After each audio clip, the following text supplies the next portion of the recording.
Hi, this is Sarah from The Savvy Professor, and in today's video, we'll be talking about why your Whirlpool washer is making noise when sensing and how to fix this.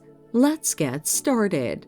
If your Whirlpool washer is making noise when sensing, the drive pulley could be defective. Turn the washer off and unplug it. Then, find the agitator's cap and extract it. Insert your hand to take out the retaining ring and then pull the agitator upwards. Next, identify the drive pulley and inspect it. Look for signs of damage or wear and tear. If these signs are present, consider getting a new pulley. Install the new one and reassemble the agitator. Check if the drain is obstructed. Switch the washer off and unplug it from the socket. Unscrew the hose and extract it. Carefully look for any items blocking it. If such items are there, remove them. Once the drain is clear, return the hose in place. The noise could also indicate that the wash basket is damaged.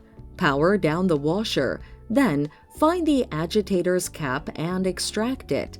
Insert your hand, take out the retaining ring, and then pull the agitator upwards.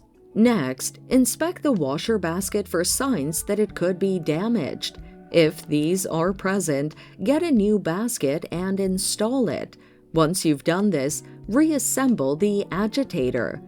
Check the laundry load. Stop the current wash cycle and inspect the laundry load that's in the unit. If the load size is too small, add clothes to it. If it's too large, reduce the number of clothes. To ensure that the load is balanced, take the clothes out and rearrange them until they're evenly distributed in the drum. And that's it. Thanks for watching. Till next time.